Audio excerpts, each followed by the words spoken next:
Hi, welcome to Building SaaS with Python and Django. This is a stream about working on a software as a service project to work through the details of how to build it and going through the code and explaining all of that.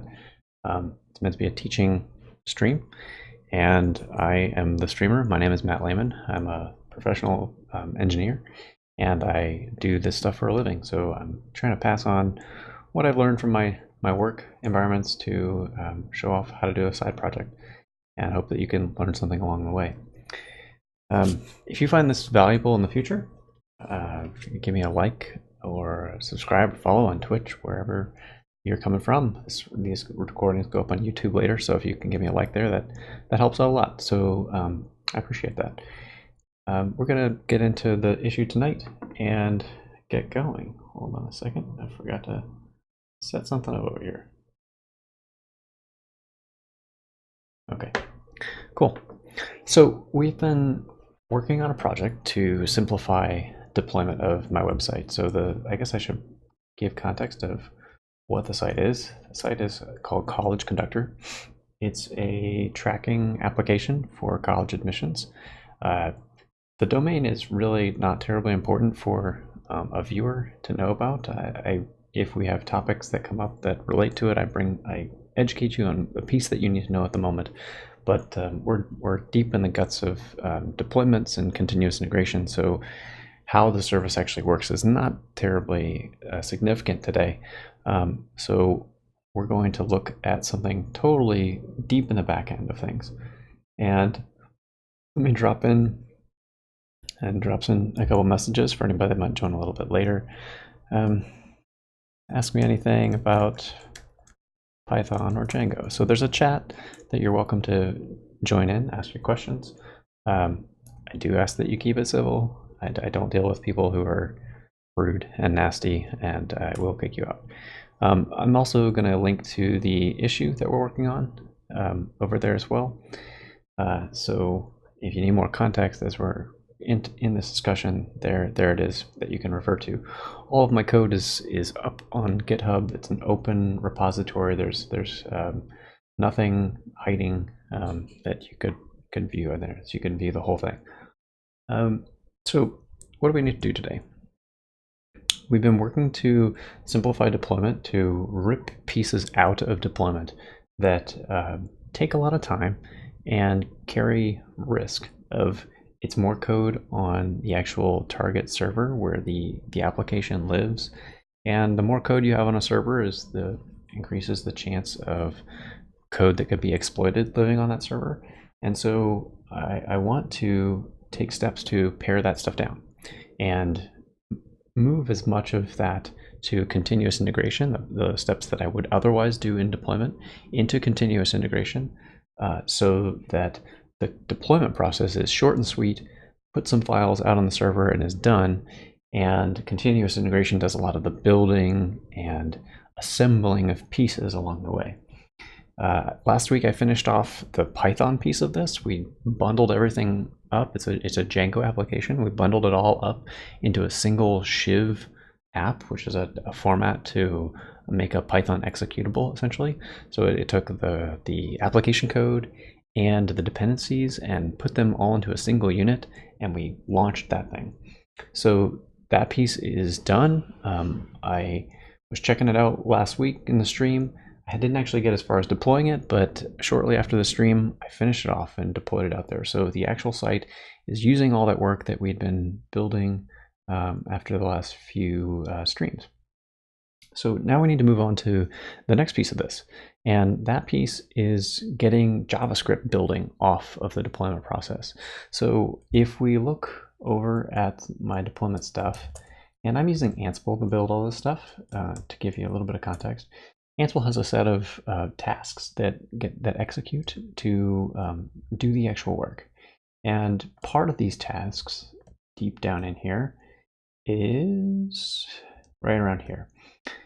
You can see we're making some changes. We're basically pulling the code down, the whole repository, into the production server. And once the code is there, doing an npm install, getting all the JavaScript build dependency packages, and then building that stuff on the server. This is not ideal because it means that all of that JavaScript has to live there. The application itself doesn't need any of that at runtime. So it's a burden to maintain that on the server. And it also has that risk of, well, okay, now this code lives out there, and what if this stuff can be exploited? So I want to get this stuff, take these tasks that are here and push them up to continuous integration. I use Circle CI as my continuous integration platform. There's plenty of other good choices out there, whether it's Travis or Azure Pipelines, or I'm drawing a blank on some other ones that are popular, but there's a number of them. But we're going to look at it through the lens of Circle CI today. It's all the same kind of flow if you want to do something like this for yourself in the future, where you run some steps on your CI server. We're going to take the JavaScript code, build it there, package it up, and put it in a place that my deployment tools can then pull that down and just extract it and insert it into where it needs to go. So how do we get started? That's the real question here. We get started by figuring out which versions of JavaScript we need to build on Circle CI, setting those up as a step in the pipeline, and then starting to just layer on the pieces. I've had a stream before where we did Circle CI modifications. It's a little slow because you're basically twiddling your thumbs hoping that the change is correct, and that's not awesome, but it's sort of the nature of the beast of working with CI systems. You kind of get them right and then set them and forget them is the mode. So today, the first step is to find out,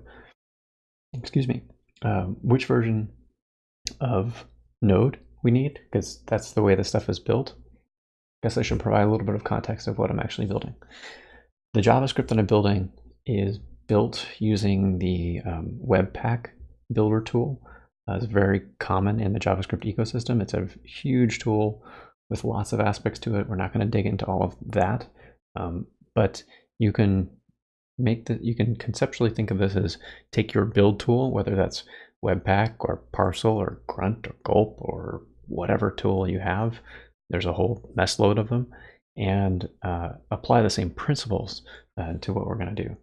So I'm going to get the JavaScript runtime with Node.js, get that an image on Circle CI, and then try to get Webpack to get installed, store the stuff for execution, generate the build output, and then do some other steps. And we'll see how far we get in the next hour or so.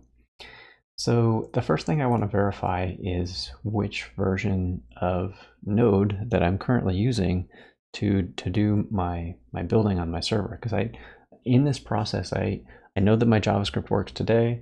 I know that I could upgrade JavaScript along the way. That's always, the JavaScript community moves very fast. And I could do that work to do that upgrade today, but I'd rather have fewer things shifting at once. So I'm going to try and upgrade or use the same version of Node.js that exists on my server today with Circle CI. Circle CI has a bunch of different versions of JavaScript that they support for this very reason, that companies are at different stages of their upgrade path. So we're going to find the one that matches what I've got, use that, install stuff, build the output. That's the starting goal. So first step is to find out which one we have. And to do that, we got to find our package JSON file. And I've stored, so I guess let me clear this stuff out here so you can see it. There's a lot of files in here, and a lot of them, actually some of them are just junk. There's some of these PYZ files were from previous streams, so let's get rid of those. So there's stuff that relates to deployment scripts, there's stuff that relates to the Python code, there's stuff that relates to infrastructure, settings, static files, all of these things. So where does my Python or my front-end code actually live? And if you are looking at my ls output here, you probably can figure it out, but I named it front-end out of simplicity. this is where I do all the JavaScript building, and the stuff gets generated and then gets stored somewhere else that we'll dig into. So let's open up the package JSON file, take a look what's in there. Okay, the important parts here is that we have npm build and watch as commands that we can run. So if I want to do, and this is probably reflected, yeah, here it is. npm run build is the thing that my Ansible site is currently doing right now. So if I want to do that locally here, I should have the right version of npm installed that we can try this out. So let's do it. Make sure that it's still working locally. I don't know why it wouldn't be, but you can always get surprised by this stuff. Okay, cool. Webpack ran, and I keep saying JavaScript, but there's actually a bunch of pieces in here. So this is the JavaScript toolchain, but I'm building all of my front-end assets. So that's including my font awesome icons, my some of my images that I have, some of the CSS that is like Bootstrap plus some other stuff in there.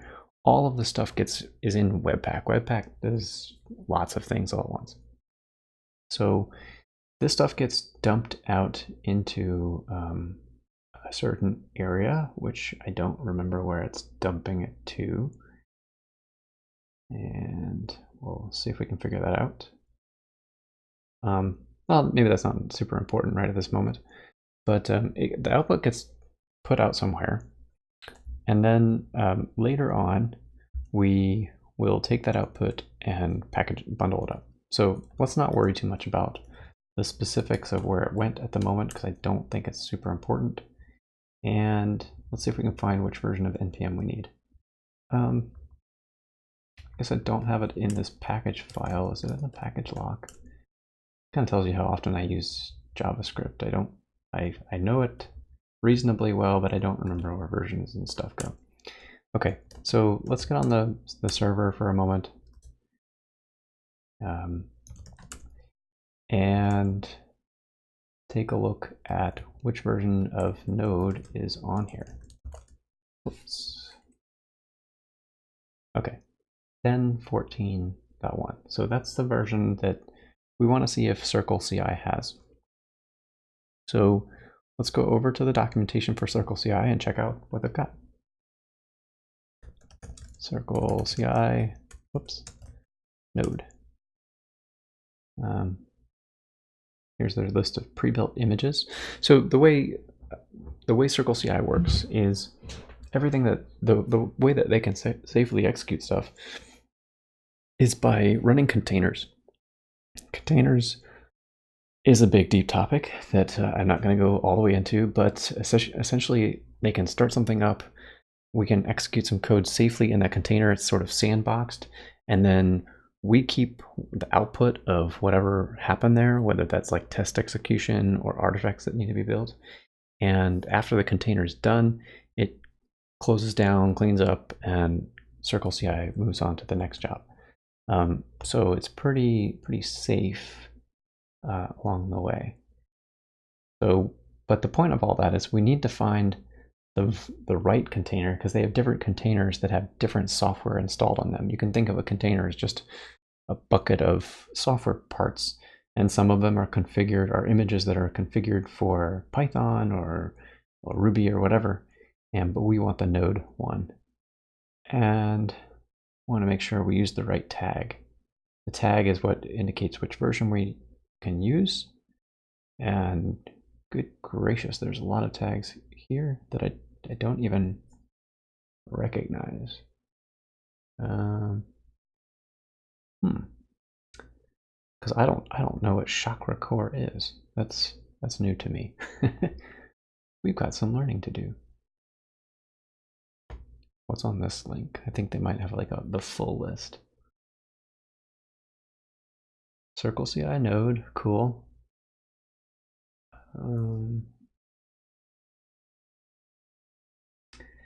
I don't think we're going to need a version that needs like browser testing.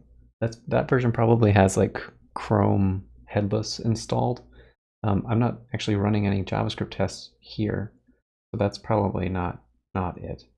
But you can see there are a lot of tags. I don't know why these are called legacy. I'm looking for 10. Oh gosh, this is going to take a while to find. Do they have a search? I don't know how to like list all the tags.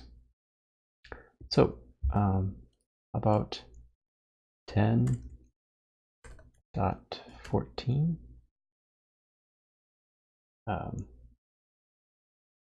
Let's just see if this will come up with anything. Nope. So this is like searching all of Docker Hub. That's not really what we want. I want to search Circle CI's list. And okay. They've got a JSON file listing them all. Cool. This is much better. So there's node, and here's the tags. Perfect. So what I'm looking for is the version that matches what I have. So 10.14.1, it looks like, is what we're going to try and use today. These are interesting labels. So they're probably building a container is basically using some kind of operating system to run some of its stuff. And so if you look at, like, if you can see these, we got 10.14.1 here. It's probably the one I'm going to use. But if you're wondering, like, what is going on with these things? As I said, browsers is probably a container version that has Chrome installed in it, so that if you wanted to run JavaScript unit tests and actually use a browser to test against, then that would be installed. Then these are the more interesting, perhaps more interesting labels. These are Jessie and Stretch. Those are referring to Debian operating systems. I don't know that it matters from my point of view. I think 10.14.1 is probably an alias to one of these two, Jessie or Stretch, but I don't know which one it is, and I'm not sure I care. We're going to go with this, 10.14.1. And the way we do this, now we're off that server, is we're going to go to the Circle CI configuration file, and we're going to add to our pipeline. So let's go to the bottom, make the most sense of this. There's a pipeline here, and a pipeline is a set of jobs that are going to run as part of your deployment or as part of your continuous integration. Continuous integration gets to be used for lots of purposes. It like running your checks to make sure your code quality is high, running any packaging. You can even go so far as actually automatically deploying your code. I'm not taking that approach here today, but you can see that the way that I use the way that I use Circle CI today is entirely for Python. I do some building steps, I do some lint checks, I do testing and packaging and all of that, and it's all focused on Python. So we need to add some stuff for JavaScript. So I'm going to start with a job to, whoops, that's not what I wanted to hit. I want to start by adding a new job to the pipeline called build.js. And this part of the pipeline, what it's going to do is check out the code and run npm install to generate the to pull down all the packages, and it's going to cache it. The reason we have to cache it is because since each of these containers or each of these steps in this pipeline is its own container, and remember I said that these things are like you start them up and you can do some work and then Circle CI will shut them down and throw them away. If you want to have anything pass on to the next step, you have to explicitly say, hey, Circle, I want you to save this stuff in a cache so that I can kind of just bring it up in the next one and not have to repeat myself over and over again. And you can see that illustrated here in this build py step. So what it's doing is it's doing this checkout step that clones the code, and it's trying to restore a cache if it can, and that cache restoration is based upon the hash of a requirements file and a requirements dev file. These files have a set of dependencies in them, and if you change any of the dependencies, it's going to change the checksum, the hash that will come out. And so Circle CI says, hey, can I find this key? And if it's found the key, it means you haven't changed your dependencies. But if these files have changed, it's going to generate a new checksum value, a new hash value, and it's not going to find the key. And so it's not going to restore anything. So it's basically a cache invalidation system. So we want to do something similar here to all of these Python steps, except that what we want to do is do the equivalent in JavaScript. So let's do build.js, and we need to name which image we want to use. And our image is going to be the Circle CI project, and the tag itself should be, I think it was called node was the key. Yeah, node. And then we give it a specific version here. And this is where we want the 10.14.1. So that's the minimal amount of information that Circle needs to actually get your job going. But it's not very useful yet because we haven't given any steps to actually execute. So I think what I'm going to do is copy this stuff because it's mostly what we need, and then we'll tweak it. So, whoops, I forgot the steps line. We need steps. Okay. So the first step says check out the code, clone the code, my repository, because that's what Circle CI is connected to. And we want to restore our cache. And now this is where we need to change things because it's not going to be a Python cache. It's going to be a JavaScript cache. And we don't need to check against two files. The reason the Python has to do that is because I have some developer dependencies and I have some like non-developer dependencies. With JavaScript, it's all in a single file. And the file we care about is this guy, packagelock.json. So this path right here, requirements txt, is from the root of the repository. So you can see it, that's here. So we need to specify it as knowing where this thing actually is. So this thing is in front end package lock.json. And the package lock updates anytime you change the dependencies from your JavaScript. So this should be the right thing to get all this stuff. And we wanted to say install the JavaScript dependencies as the name of the thing. And here's where we want to run the right command. We'll return to this in a second.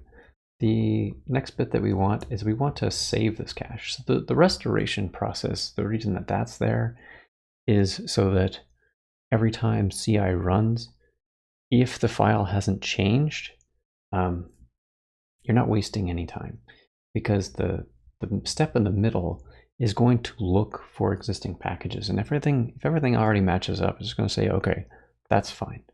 But if we didn't restore this, it would be like starting from scratch every time. So that's not good.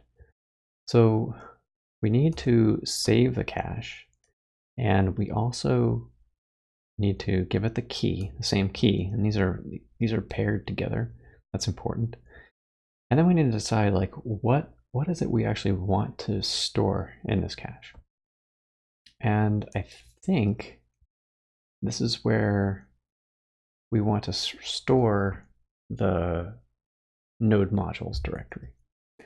So node modules is where all the JavaScript packages are going. And it's going, again, this should all be relative to the root of the repository. So that's going to be front end node modules. That should cache everything from the node modules, everything that we get when we do an npm install. The next part of this that we need to do is modify the command. These commands are specific to Python. Pip is a Python command. All of this stuff is Python centric. You might have two steps here, and this is what I'm not positive of, because I don't know if Circle CI, if each of these lines that's here is it's in its own shell or if it's a shared shell. And that's important because here's essentially what I want to do. I want to change directory into the front end area, and then I want to do npm install. Because npm's kind of finicky about what about where it runs from. You can't like give it an explicit path saying, or at least as far as I know, and this may have changed, but last time I checked, you can't give a specific path to a package JSON and say, go install stuff over there. You have to be in the directory to do that. So let's try it from this point of view, and this will be a good experiment to see if it will actually, it's one shell, or if it all has to be, because the other way that we're gonna have to do this is to make it look like this, of cd into front end and in a single line do an npm install. Not a big difference, but I feel like it would just be a little bit cleaner if it would just look like this. So that's kind of just boom, boom, here are the steps. So that's updating the pipeline and putting this new job in there. I think we've got the right image to use, and we've got everything that I want to try, with the caveat that this might fail, and that's okay. But this is how it kind of goes when you're working on CI systems. So let's commit that. And this is part of issue 375. We're trying to do this step right here, run Webpack in continuous integration. So let's say add build JS job to Circle CI pipeline. This is for 375. And I want to push that up.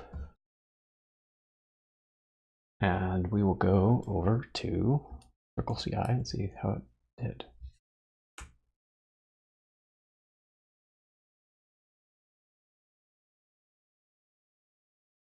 Oh good, Circle's not backed up today.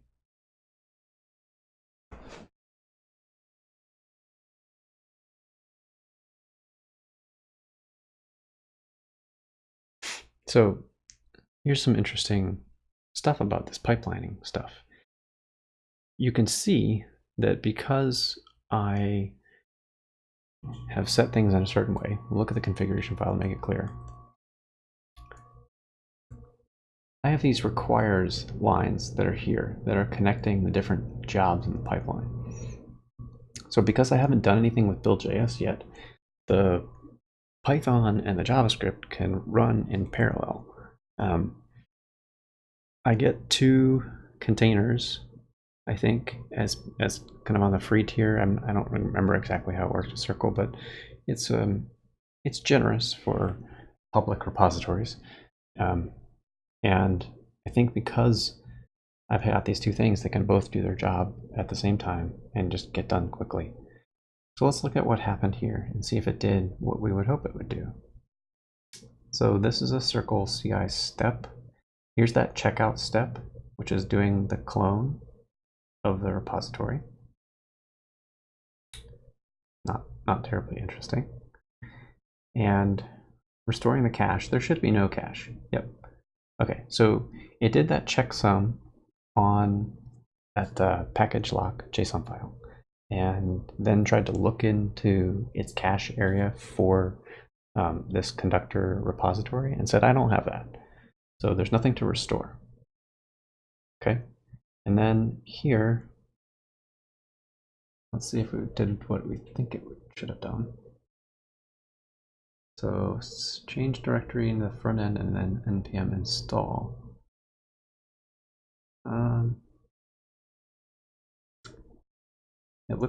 It seems like it's doing the right thing. Yeah, okay. It's not as quite as long of an output as I thought we might see, but maybe they just have that in a very brief mode by default somehow in their system, so they save on logs because who cares about most of the stuff. But you can see it has a bunch of packages. And here's a perfect example of why I'm trying to get JavaScript off of my machine. Because I'm running this on my actual production machine, this code is sitting on the production server. Granted, it's not like I'm running Node.js, so I'm not actively running JavaScript that could easily be exploited, but it's still code that's sitting out there. And you know, that kind of stuff could still be exploitable, even if it's harder. So by moving into CI in this container that gets thrown away afterwards, it's like, who cares? And then it did saving the cache, and it saved exactly what I wanted it to say. So next time that we run this, this very same job, what I think we'll see is because this has been saved here, the next time CI runs and the package lock has not changed, it won't hit this. It will instead pull that, put node modules back into that front end directory because that's what was built. This npm install step will run, but it'll check and see like, oh, there's already a node modules directory here. Let me check that thing. Oh, there's very little to do. I don't need to go download the whole internet to get that going. So that is the node modules piece. And this is turning out to be, so far, keep fingers crossed, it's turning out to be a pretty easy process. The pipeline that we're going to do for this is considerably shorter, I think, for at least for the JavaScript part. Well, there's more stuff we're going to have to get to in a minute where this is going to get a little bit more complicated. But yeah, this is the way this is going so far. The next thing we need to do is actually run Webpack. So we already called this build.js. Maybe that was a crappy name. We'll change this because I actually want to call this build.js because the thing that we want to run is npm run build. So we'll rename this to build.js dependencies to indicate that this is for the dependency gathering portion of this process. And then the next one that I want is a build.js, which will actually do the real building. And so that is going to look like this. And oops, it needs to have a colon here because we're going to give it a requires. And the requires is going to be the step above it. So this is the new piece of the pipeline. And we can come up to here, and we want all of these steps so far.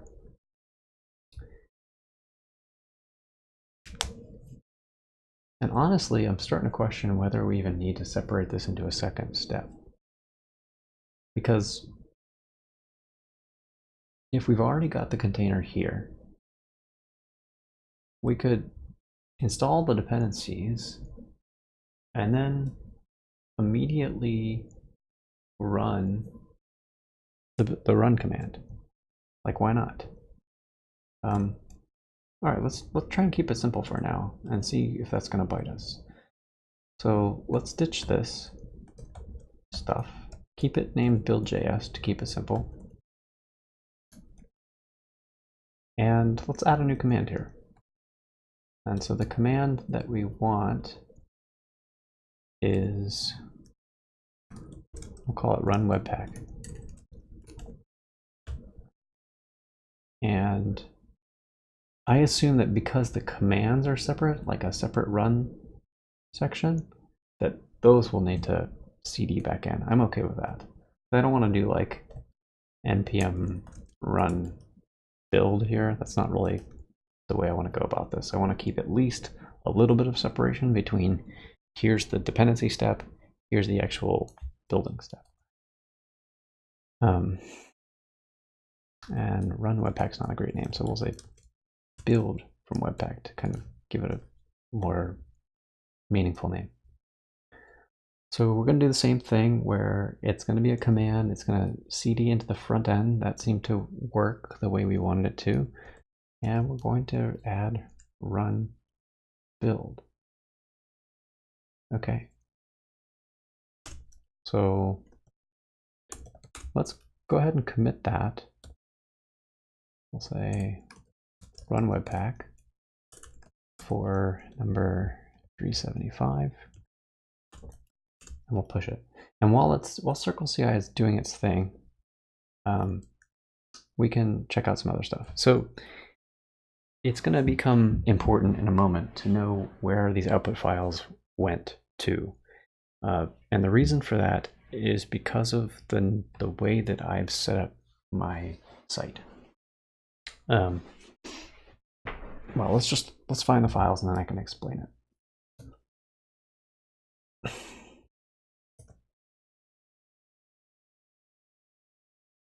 Where are you putting this stuff? All right, that's what I thought.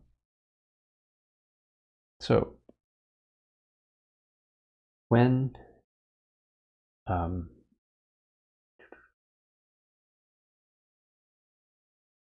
Webpack runs, it's taking everything that it builds and it's going up a directory from front end and putting everything in an assets directory. And there's a good reason for this. It's kind of a weird reason. It's because of how I have JavaScript and Django pairing together, but it was a way that I found that works. So let's go into the assets directory. And there's two kinds of assets in here. Some of these are generated, and some of them are controlled files in the repository. And in fact, probably the easiest way to see that is to bring up the GitHub view of things. And you can see which ones are actually stuff I controlled in here. So things like my logo, the favicons, things that are not being generated, I wanted them all in this assets directory for a reason that I'll explain in just a second. So there's a bunch of stuff in this images area that actually have history, and I could do a git log on images logo and see when it was committed, how it might have been changed, all that stuff. And then all the rest of these files, this app.js, bootstrap, CSS, all this stuff, this is coming from Webpack. Okay. The big reason that I have it dumped here is because I want to do long caching on all of these files. So I'm serving static files from an Nginx web server, and the files that are JavaScript files and CSS files are given very long cache headers. The point of that is to save on traffic on the website, on the web server, so that if you get something from College Conductor and you make a subsequent visit, it won't have to download that file again. That would be bad if I stuck with these names. Like if the name of the thing that you got from visiting College Conductor was app.js and it had this long cache header, that would be bad, because if I ever needed to update that, you would have the cache version and you wouldn't have any way to get the newest one.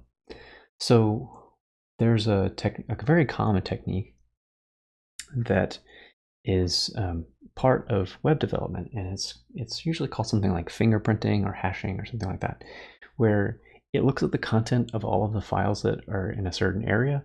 It runs some kind of quick checksum program on it, like MD5, and calculates a unique number that it can smash together with the file name. And by doing that, I can serve up that as the file name that you download and still leave the cache header on it. But if I ever need to change app.js, the new version will get a new checksum when it changes, and will be a new file that you ask for. So when my Django app renders out the page and says you need to go get app abcd.js, you'll do that rather than if you already had abcde, or I don't know, that was a bad name, but a different name. Let's just say, leave it at that. So in this form, you might be wondering, well, what's going on? What has to happen? What has to happen is that I have configured it so that Django is actually what does the fingerprinting. There is in Django a command called Collectstatic. Collectstatic is Django's method of gathering all of the static assets, which include stuff like CSS, JavaScript, and images, and all of that, and collecting it from all of the different Django apps. So a reminder for those of you that I haven't talked about this in a while, but Django's model of talking about things is it's a Django project, and the components within Django are called apps. So project and apps is the thing. Each app can have its own set of static files, and that's kind of a pain for a web server like Nginx. So this Collectstatic command essentially is Django going to each app and saying, give me what you got, give me what you got, give me what you got, and pulling all the files together into a single place that it can then put it in a known location for your web server, say, here's all of the files. And that has the benefit of simplicity. There's different ways that you can do this Collectstatic, and the one that I use is actually, it's even in the search results right here. It's this manifest static file storage. And what this does is when it goes and does this collection, not only does it collect it, but it does that fingerprinting and renaming. And you can see the example here. Base.css is transformed into base.27e2 blah, blah, blah CSS. So it's doing that work for you. It is totally possible to make Webpack do that kind of work. So why did I choose this over that is kind of the question of why am I doing this strange dance of outputting to a different directory that already has controlled files in it. What the heck's going on? The reason for that is in order for this scheme to work, is this key on this thing here, manifest. You need a mapping of the original file name to what is the file name that has the long hashed value in it. Because if you don't have that, it messes up in templates. And I'll give you an example. If we go over to the templates area and we look at, say, the base template, and you can see examples of it here. Here's a section about favicons, and actually let's close that so you can see the whole thing. Here's a section about icons. Okay. Notice that I'm not supplying the full path with all the hash stuff. Instead, I'm using a special template tag called static, and I'm keying on the original unmodified file name. And so when Django starts up, it sees, oh, I'm supposed to be using the managed file storage. So let me look for, or excuse me, the manifest file storage.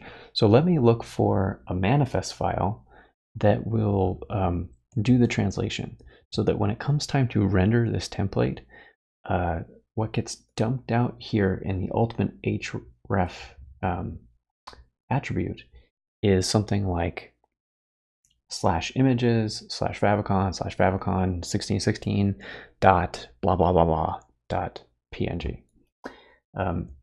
So you need that manifest.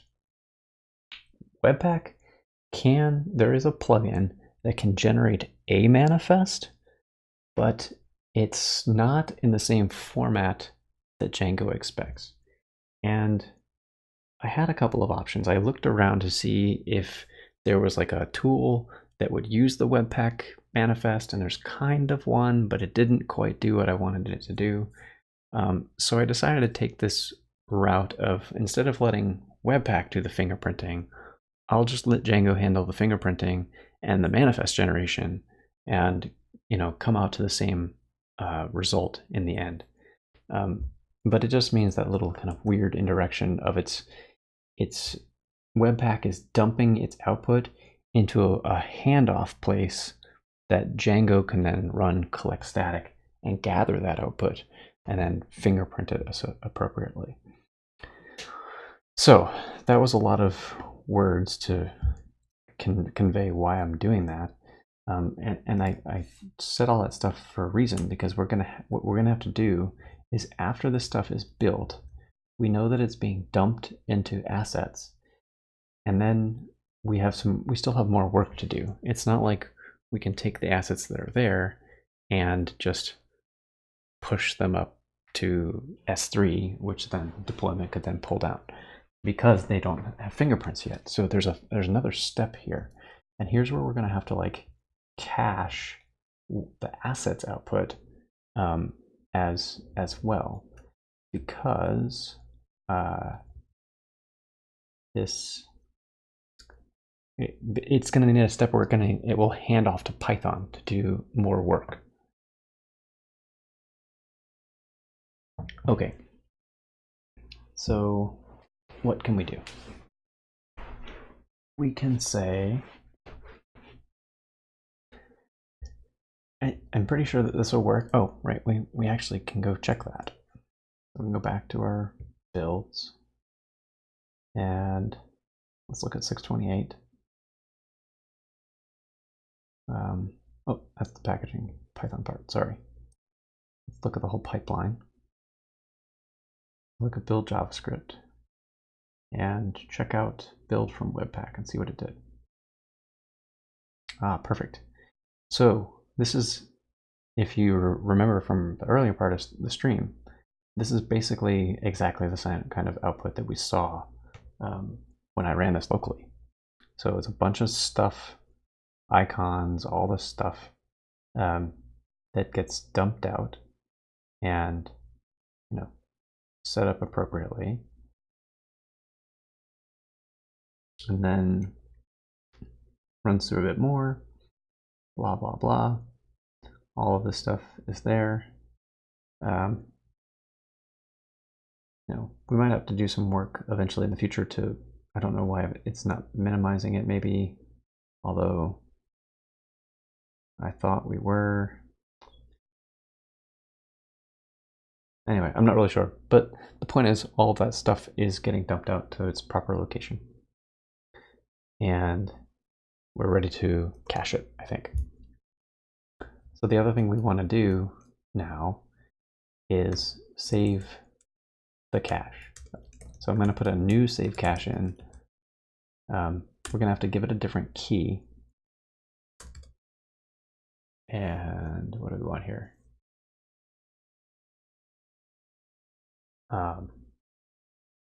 And I could restore it like we did before up here. I'm not sure that that's going to buy much, because the Webpack I don't think is checking if there's any differences like NPM is. So we want to save it for future stages of the Python usage, but it doesn't really matter to save it for this particular build.js job, because it's just going to be rebuilt every time. And Webpack thankfully doesn't take too long, so it's not a big deal. So we want to save the cache. We need to give it a key name. I want it to be indented, so that's part of this object. And let's call it assets cache, because now that's where the output went. And the question is, do we need to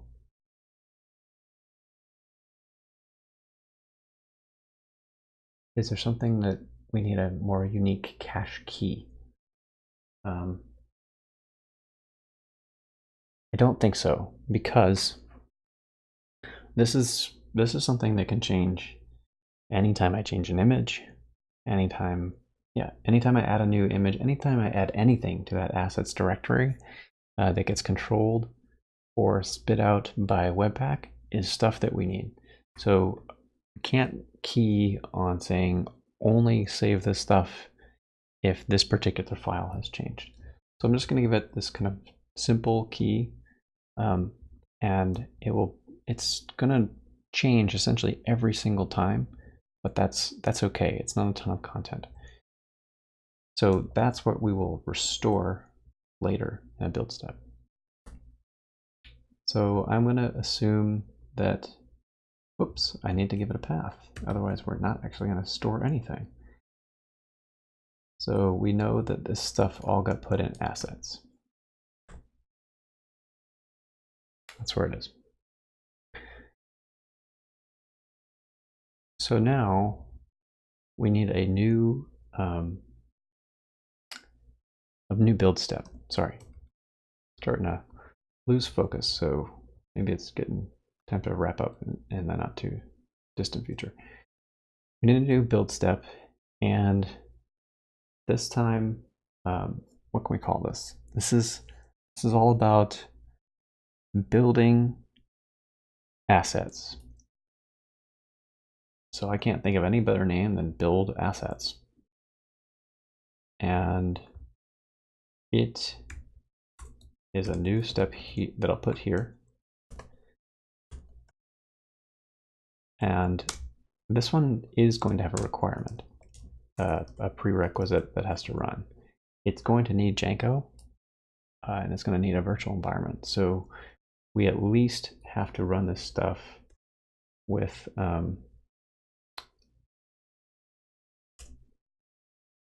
the build py job.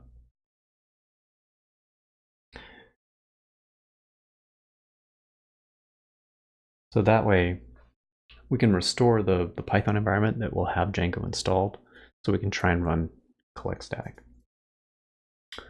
I suspect that when we attempt to run this the first time, it's not going to go well. So we're going to try the naive version to see if we can use the failures that come out of this and see if it makes sense. So let's start our new job, and we'll come over to this area, put it after, just kind of keep them in order. And we called it build assets, and it's going to use the same stuff from above. We still wanted to restore the same thing, and we're going to want to run something. So let's take all of that stuff. Okay. Down below here, we don't care to test it. We know that if it's restoring from this cache, we've already got a virtual environment because that's the thing that was cached. So let's call this run collect static. That's the Django command that we're going to ultimately go for. Let's delete this line about creating a virtual environment because that's not needed, and we don't need an extra line there. So we want to use the version of Python that's in this virtual environment. And I guess we could be more specific and make sure it's Python 3. Why not? And the command that we want to run is there is a manage.py file that exist at the top level directory. That's the thing we want to run. So manage.py, and it's Collectstatic. And Collectstatic, if I remember, so let's run it locally first. I think it's going to prompt me, say, do you want to do this? Are you sure? And this is where you say yes or no. So you can see that's pretty quick. And it dumped it all to this static directory that I have here, which, oops, is an ignored directory locally, so it doesn't matter. So what I don't want to do is have CI timeout because it's waiting for input for somebody to type yes or no. So if we bring up the Collectstatic again and list out the help command, you'll see that one of these options here is no input. And no input is what it sounds like. It's like, don't bother prompting me, just do it. I'm telling you to do it. So that's what we want.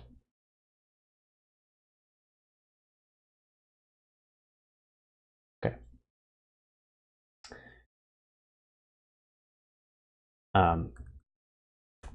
Yeah, let's try this. I don't know how well this is going to work, but it may do everything we want actually, because there's a default set of settings that Django will try and use if if it can't find any Django settings module environment variable, there's some default settings that it will use. And those default settings are the development settings. I mean, I think we have some evidence of that over here because I don't think I set, I didn't set the environment variable here, and yet that thing still ran. So maybe this will run just fine.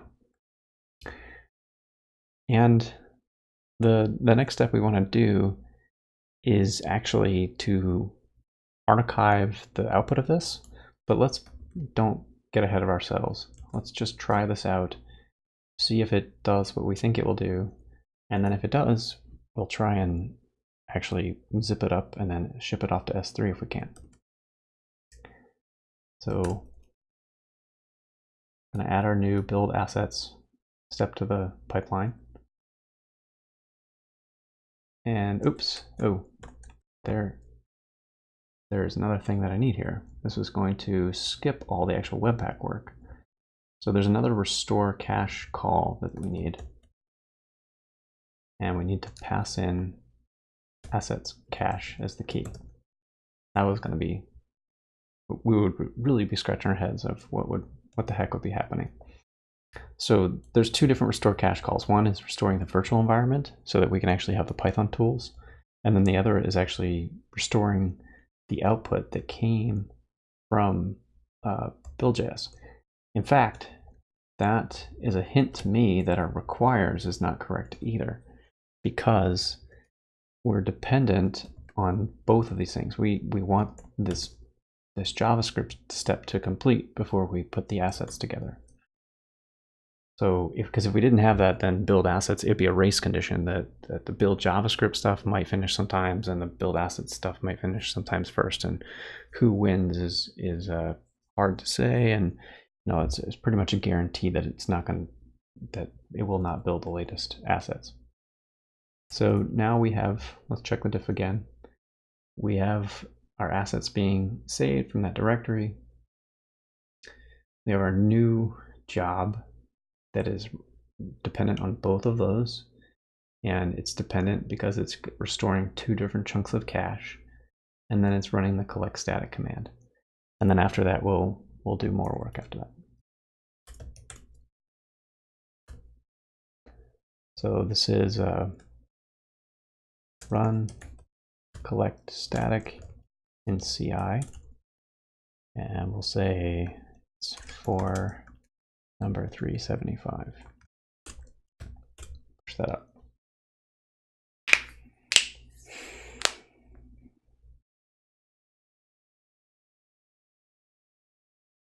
I feel like I'm due for a bug because this has been the smoothest stream that I've had in quite a while. So Well, other streams have been hitting weird things. Well, I'm surprised we haven't hit anything weird yet.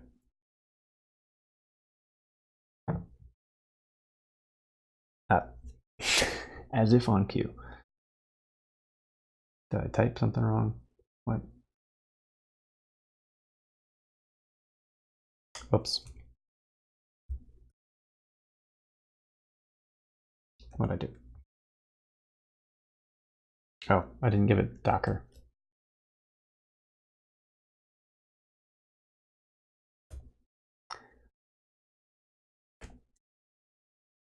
Okay, at least that one wasn't bad.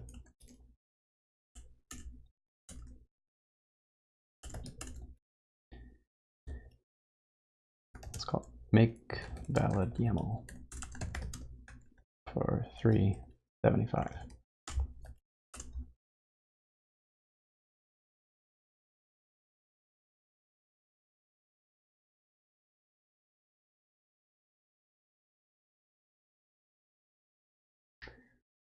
And you can see some evidence of the fact that my pipeline has steps that are independent, showing both of these running in parallel. So I like the pipeline view just because it gives you the pieces. And it's kind of a weird rail diagram. It, in a way, misimplies that build.js is a dependency for lint.py. Oh, I see what it's doing. That's clever. Okay.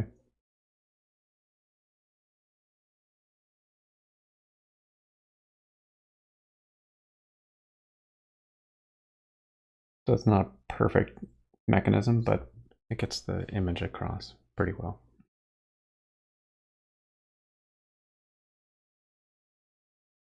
And we can go check out the individual job if we want. Well, that's probably already done. Okay, so we did the checkout. Storing cache. So that cache file is quite large. It's got a lot of stuff in there. And it's restoring pip and the virtual environment, excuse me. And then we've got this other cache that's putting stuff in assets back there, or it should be anyway. Then we are running Collectstatic. Oh, would you look at that? That's awesome.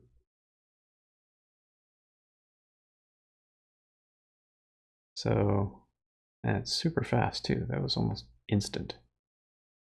So that's really cool that this stuff is nice and quick. The longest step was actually to get the cache file out. So here it's telling us what Collectstatic is doing. And you can see, like, we have our app and stuff that was built. And the only way this could have been built if it was restored from cache, because this came from that build.js task from earlier. So that's a good clear sign that that was working. And so it's copying it all to the right place. And it's pulling from some third-party apps like admin sites and stuff like that. So it's not just stuff from my app. And then when it's done, there's what they refer to as the post-processing step, where it goes through and does the fingerprinting, and it tells you, here's the original name, and here's what the hash that we tacked onto it based on its content. So all of that stuff should have been dumped, to static. So static is a directory that in my repository, and we can confirm this, it doesn't exist. Like if we go up to the root here, there's no static here. So static is everything that we want to put and make as a static file to the web server, all put in a single directory. So it's like very much a perfect target to put it into a tarball and get ready to go. So let's do that. And here I'm going to kind of cheat and find how we did this. Okay, I see. So I've done this once before, and I've used some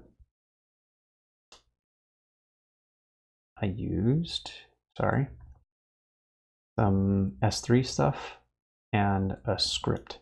And the script is where I'm doing the tarball creation. A tarball is a colloquial name for a tar.gz file. Tar is a archiving format. GZ is a compression format. It's a very common Linux file to put things together into one thing that is small. The Windows analog is a zip file. So we have a package script that I already have open somewhere. Here it is. And oh, Shiv is doing that work for me. Okay, so that's not a great example. So we want to essentially, where I'm saying package Shiv up here, we want to do just our tar command. And so let's say we need to give it a name too. So we need to figure out what's the best name for these. We can use the same environment variables that are available to the packaging stuff for the Python code, because the deployment side is going to need this SHA to know what to pull down from the S3 bucket. So up in our steps above, in the build assets step, we want to have a new command. And build asset step is here. And so we want to run a new command, which is going to say create assets tarball. And gotta remember my tar flags. So to create a tarball, you use the tar command, and creation is create, compression is Z, and to preserve, oh gosh, I almost had it. I don't remember what the F is for. Write to a file, I don't know. It's one of those things that you just remember the letters that you need and then you do it. So let's bring up mantar, because I also can't remember the order of which one's the target file. Let's see if there's a... So you give it first the file name output that you want to output to, and then you give it the directory. So this is going to be assets, and it's going to go to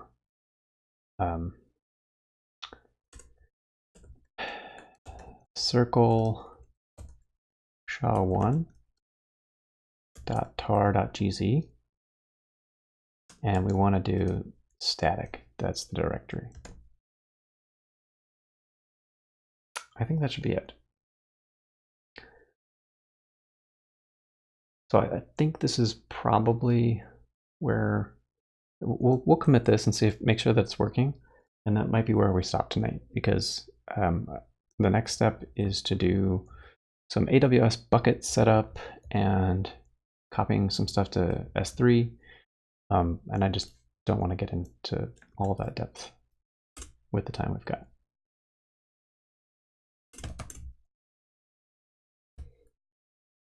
So create the assets tarball.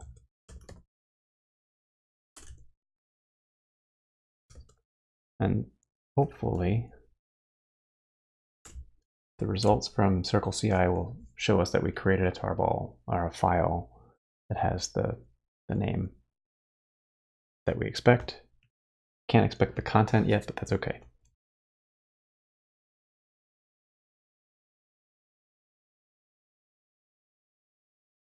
Go back over to the jobs.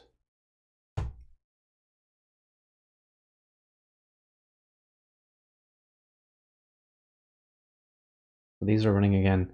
And the reason why these are as quick as they are is because they're basically just doing enough to restore the cache, which we saw for the Python stuff was 12 seconds that one time. So, and then it's trying to see if there's any new packages to build and then saving it out, and there just isn't. So there's really not a lot to do in these steps right now because we're not changing any of the dependencies. So we built, I mean, it passed, but I guess we don't get a clear.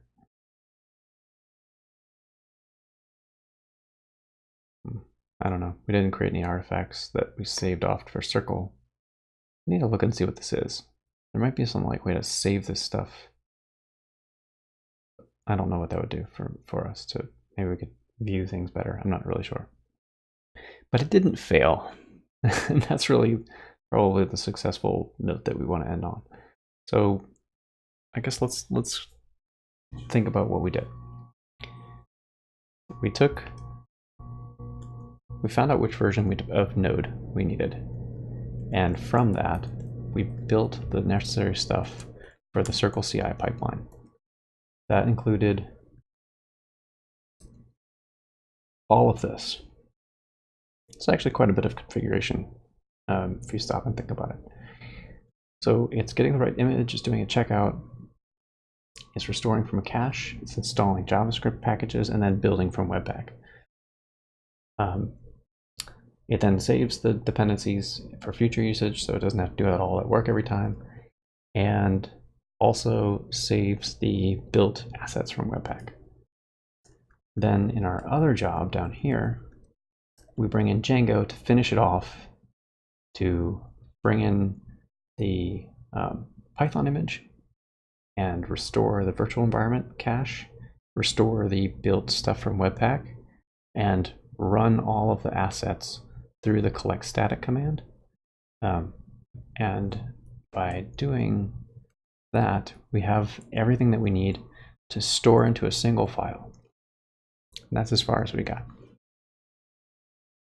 Next time, we will take usually this command right here. It's not going to be hard. The only reason I'm not doing it tonight is I don't have a place to put these files right now, and I just don't feel like getting on AWS and messing with all of that at the moment. But I'm going to create a new bucket for assets. So like this one's for apps. That's where the Python PYZ apps are going. I'll create, probably offline because it's sort of boring and who cares.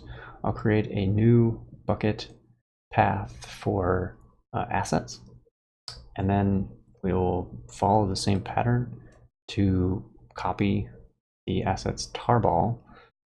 So instead of looking like this, it will look like assets star.tar.gc. And the reason that works is because when Circle CI runs, there's only one file that will match. So it's very simple to do that way. So this will put it up, and to make it look like, why not? Make it look like the whole thing. This is what it will ultimately look like to upload those files there. And that will be a step that we can do here, that we can verify in Circle CI and check it out.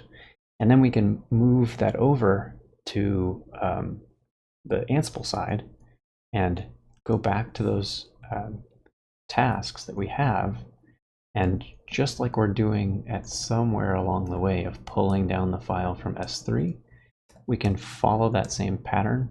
I can't find it right away, but it's somewhere in here. We'll pull it from S3. Here it is. Just like here, we will pull the assets from S3. We'll put them right where they're supposed to go, next to the web server. We'll extract them and make sure that they have the right file permissions so that be accessed by the web server. And yeah, then that will be the assets and the app. And I think at that point, we'll be able to start ripping out some of the actual satisfying part of like removing the stuff and the whole motivation for this. Because at this stage, we've been just bloating the deployment stuff, because it's still doing all the old, well, it's still doing some of the old stuff. And we don't need to do all that in the future. So that's kind of where we're going. So let me just kill that stuff. That brings us to the end. I hope this was useful to you, to give you an idea of a way that you can manage your own assets on your projects. I will take this stream and put the recording up on YouTube. So if you want to catch some details that you might have missed, go back to some stuff, you're welcome to do that. If you have any questions for me about this process, or just in general about doing asset management or fingerprinting and all the motivation and any of the things that we explored tonight, feel free to reach out to me on Twitter. My username is up above. It's the same as my GitHub handle, mblayman, and that's generally how you can find me on the internet. If you want to follow me on Twitter, you're welcome to do so. Happy to chat with you there. I also have a website where I post long-form content on all sorts of web-related topics. There's a mailing list there if you're interested. You can follow on Twitch, subscribe on YouTube, do any of the things to keep track with me and find out when I'll be streaming in the future.